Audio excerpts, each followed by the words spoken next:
Hey guys, Mr.B here. So today I've got a 2009 Jeep Patriot, and I'm gonna go ahead and use this as an example as to show you how to find and repair a power steering fluid leak. Also how to remove and install and fix a seized power steering pump. So the power steering lines on this vehicle go from the pump. Well, this pressure line goes down to the rack and pinion. There's also a return line that goes back to the pump. This hose here comes from the fluid reservoir, right in there. So that's this hose right here is the return hose coming from down below. The lines on this vehicle are rusty and they're leaking. Typical signs of a low power steering fluid level is the power steering pump will start to make a whining noise. And then eventually just runs out of fluid and your power steering just doesn't work at all. So on this vehicle, in order to gain access to the power steering pump, the first thing you have to do is remove the belt, which I've already done to diagnose the issue on this car. I can go ahead and show you guys a clip on how to remove the belt. I have my tool on the end of the tensioner. When I turn this, it relieves tension on the belt. And then I can go ahead and slip my belt off of really any pulley. So now that I've got that loose, I can go ahead and work on getting my belt off. This pump is seized in place. It doesn't turn. So the whole engine just doesn't crank over, and this vehicle died going down the road. Really what you want to look for is just rusty lines, broken hoses, that type of stuff. On these Jeep Patriots in particular, the lines like to rust out on the bottom right there, so you can actually see there's already a puddle on the ground. Those lines right there are rusted out and they're leaking. You can clearly see that they're super rusty and corroded. So that's the source of the leak. So I've got 2 new lines from the parts store that I'm going to go ahead and install to repair those. So to get the lines loose, I'm going to have to take the lines loose right here at the rack and pinion with a wrench. Sometimes you can't get a wrench in there, and a crow foot actually helps get those lines loose, but hopefully I can just fit a wrench in there and crack them loose. There's a bracket right here that holds those lines to the frame. There's a bolt up on top of here I'll have to take loose. Feels like it's that one there. There's also another bracket right here, which is barely held onto the frame. We'll see what happens with this one, because holy crap, this thing is rusted out. It's not the greatest K-frame member I've ever seen in my life, but the customer is at a point where they're just gonna ride it till it dies, and one day possibly find a new K-frame member from down south. It's still solid enough to drive down the road, but it's kind of at that point where it should be replaced very soon. So I might have some trouble getting these bracket bolts loose. They might even just break right off. So there's also a bolt right there for that bracket for the pressure line, for the power steering pressure line. So I'm going to take that loose to get that part out. I'm also going to take the line loose right here at the pump. If I take that fitting loose right there with a wrench, that line will come out of the power steering pump. And then that clamp there, I can just take loose with a pair of pliers.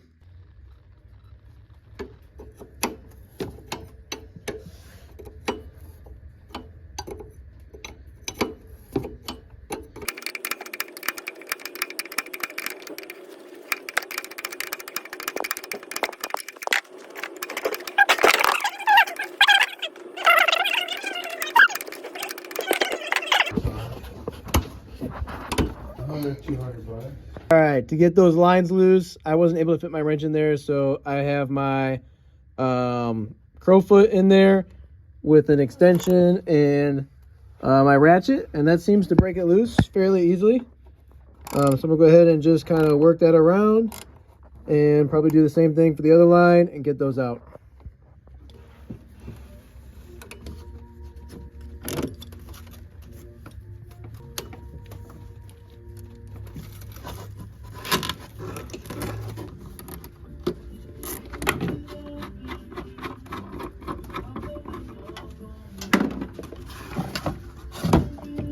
Now I got that coolant reservoir out of the way. All right, so here's the new line kit. It comes with the pressure line from the pump going down to the rack and pinion. It also comes with this part of the return hose as well. What I found out after I opened the box is that the new line kit only comes with the return line coming up to this nipple. So it was nice to get this stuff out of the way to gain access to that pressure hose, pressure line, and get that out of there. But this line did not have to come loose. This car actually has a power steering cooler, so the fluid goes from the cooler up through those lines up into here.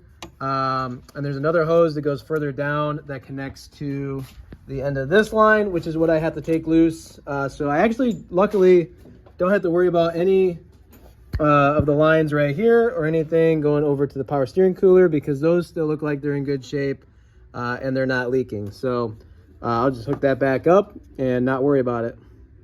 So that clamp there is what I got to take loose. I have a new line from here to here.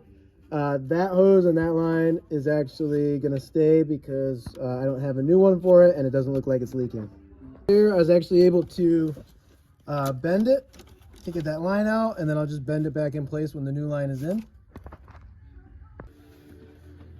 All right, so I got the new pump right here, and in order to gain access to the bolts, you have to actually get through the pulley to gain access to where the bolts are. So on this old one, we've got a bolt right there, another one right there, and another one right there. And we got lucky to where this pump seized up just in the right spot to where we can gain access to all three of those bolts.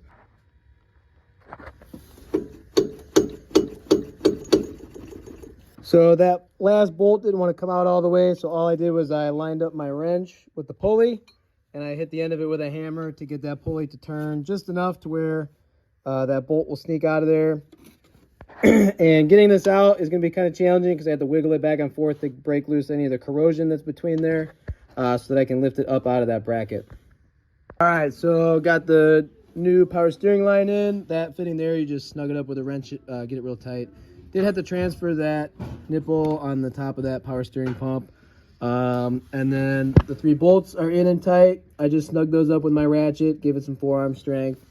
But the new line is in. Got the new line in right there. Luckily, all the brackets bolted back up in place, and I was able to tighten up those lines. I did have to reuse the old O-rings. Unfortunately, the new line kit did not come with new O-rings, so I'm definitely going to want to make sure that that does not leak when I'm done. But you want to make sure there's O-rings on the end of these lines, at the rack and pinion, and at the pump. So the other thing I've noticed too is before I went to put power steering fluid in, there's some metal shavings from that bad pump in that screen down in the bottom of the reservoir. So we're gonna go ahead and take this whole reservoir off and flush it out and clean it out before we put new power steering fluid in it, because we don't want that metal to get into the pump and ruin the new pump. So it looks like to take that loose, all there is just that one bolt on the top and then those two hose connections down there at the bottom. So I'll probably have to take this coolant reservoir back out, get that out, flush it out with some parts cleaner, and put it back together. All right, so I got my new belt routed where it's supposed to go. I'll go ahead and get a video there for you guys of the belt routing. Okay, so I got the belt routed around all the pulleys.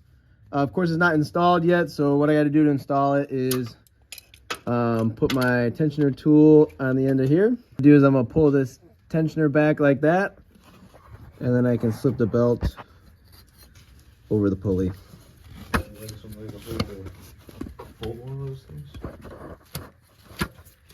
There we go. It's on.